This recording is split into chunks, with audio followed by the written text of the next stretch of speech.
যদি ১০ জন সাধারণ মানুষের মতো জীবন না চান, মানে আর্থিক চাপ আর দুশ্চিন্তায় ভরা জীবন, তাহলে শুধু একটা লক্ষ্যের দিকেই মনোযোগ দিতে হবে, আর সেটা হলো প্রথম $১০,০০০ আয় করা। দেখুন, আজকে হয়তো আমি নিজের পায়ে দাঁড়িয়েছি, একজন সফল উদ্যোক্তা, কিন্তু বিশ্বাস করুন কথাটা একদম সত্যি। ওই প্রথম $১০,০০০ আয় করাটা ছিল জীবনের সবচেয়ে কঠিন লড়াই। কিন্তু একবার যেই ওটা করতে পারলাম, ব্যাস সবকিছুই কেমন যেন বদলে গেল। কারণ ব্যাপারটা শুধু টাকার ছিল না, বুঝলেন? এটা ছিল নিজেকে প্রমাণ করার যে টাকা কামানোটা আসলে ভাগ্যের খেলা নয়, এটা একটা স্কিল, একটা দক্ষতা যা শেখা যায়। আর একবার ফর্মুলাটা ধরে ফেললে এটাকে বারবার কাজে লাগানো সম্ভব। আচ্ছা, তাহলে আসল কথায় আসা যাক। অনেকেই এই প্রথম ধাপটা নিয়ে অনেক বেশি জটিল চিন্তা করে ফেলে, কিন্তু সত্যি বলতে এটা ততটাও কঠিন কিছু না। বেশিরভাগ মানুষ কি করে, তারা ক্রিপ্টোর পেছনে ছুটে, কারণ শুনেছে যে কোনো বন্ধু নাকি অনেক টাকা কামিয়েছে, অথবা ডে ট্রেডিং শুরু করে দেয়, কারণ কোনো অনলাইন গরু তাদের রাতারাতি বড়লোক হওয়ার স্বপ্ন দেখিয়েছে। সমস্যাটা হলো, এই রাস্তাগুলো একদম নতুনদের জন্য নয়। ক্রিপ্টো বা ডে ট্রেডিংয়ের মতো জিনিসে নামতে গেলে হয় আপনার অনেক টাকা থাকতে হবে, না হলে ভাগ্যটা অবিশ্বাস্য রকম ভালো হতে হবে। কিন্তু যখন কেউ সবে শুরু করছে, তার এমন কিছু দরকার যা শুরু করতে খরচ খুব কম আর যেখান থেকে নিয়মিত একটা ক্যাশফ্লো আসতে থাকে। দেখুন, এত সব হাইপ আর কোলাহল যদি সরিয়ে রাখেন, তাহলে আয় করার জন্য হাতে গোনা মাত্র ৪টে রাস্তা খোলা থাকে, আর এদের মধ্যে থেকে সঠিক পথটা বেছে নেওয়াটাই কিন্তু সবচেয়ে জরুরি। চলুন এই ৪টে পথকে একটু পাশাপাশি রেখে দেখি। যেমন ধরুন পার্সোনাল সার্ভিস। হ্যাঁ, টাকা আসে খুব তাড়াতাড়ি, কিন্তু এটাকে খুব বেশি বড় করা যায় না। লোকাল প্রোডাক্টের লাভ এমনিতেই কম, আর গ্লোবাল প্রোডাক্ট সেট করতে তো অনেক সময় লেগে যায়। কিন্তু এবার অনলাইন সার্ভিসের দিকে একবার তাকান। শুরু করার খরচ কম, টাকা আসে দ্রুত, লাভের মার্জিন সবচেয়ে বেশি, আর এটাকে বড় করার সুযোগও অসম্ভব। মানে একদম পরিষ্কার, তাই না? গতি, লাভ আর ব্যবসা বড় করার সুযোগ, এই সব দিক থেকেই অনলাইন সার্ভিসই কিন্তু পরিষ্কার বিজয়ী। এখানে আসলে দ্বিতীয়বার ভাবার কোনো জায়গায় নেই। আর এখানেই অনলাইন সার্ভিসের আসল শক্তিটা লুকিয়ে আছে।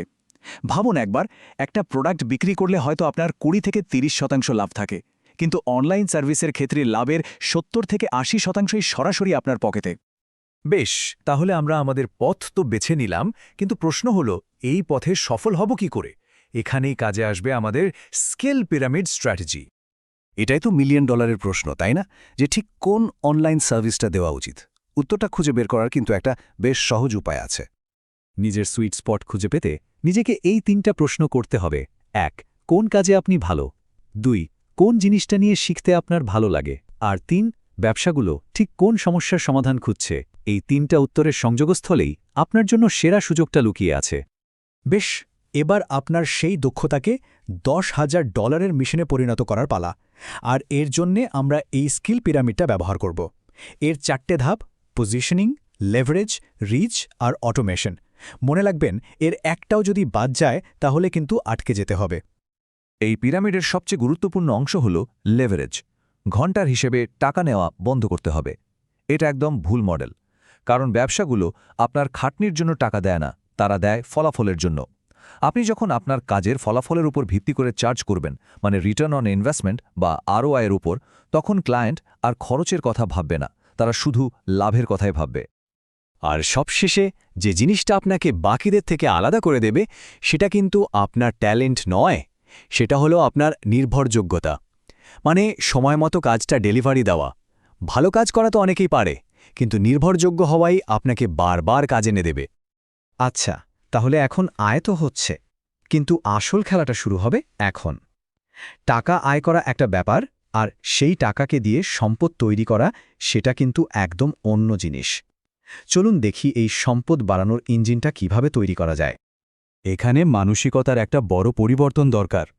সাধারণ ধনীরা তাদের আয়কে খরচ করার জন্য দেখে, কিন্তু যারা সত্যি সম্পদশালী তারা তাদের আয়কে দেখে আরও টাকা বানানোর একটা মেশিন হিসাবে। তো এটা কিভাবে করে? সহজ উত্তর: বিনিয়োগের মাধ্যমে। এখানে ঝুঁকির একটা সহজ স্কেল দেওয়া আছে। সেভিংস হলো আপনার ইমার্জেন্সির জন্য একদম নিরাপদ। ইন্ডেক্স ফান্ড হলো লম্বা সময়ের জন্য ধীরে ধীরে সম্পদ বাড়ানোর সেরা উপায়। স্টক মার্কেটে আপনি সরাসরি বাজারটা শিখতে পারবেন, কিন্তু ঝুঁকিও বেশি। আর ক্রিপ্টো, ওটা হলো হাই রিস্ক হাই রিটার্নের খেলা, যেখানে খুব অল্প টাকা লাগানোই বুদ্ধিমানের কাজ। আর এখানেই তো আসল জাদুটা লুকিয়ে আছে, ভাবুন তো, প্রতিদিনের 1 কাপ কফির খরচের সমান টাকা যদি লম্বা সময়ের জন্য একটা ইন্ডেক্স ফান্ডে রাখা যায়, তাহলে অবসরের সময় সেটা $1 মিলিয়ন বেশি হয়ে যেতে পারে। এটাই হলো চক্রবৃদ্ধি সুদের শক্তি, ছোট ছোট বিনিয়োগের ম্যাজিক। তো এই পুরো আলোচনার পর প্রশ্ন কিন্তু একটাই, নিজের সম্পদ করার যাত্রায় আপনার প্রথম পদক্ষেপটা ঠিক কী হতে চলেছে?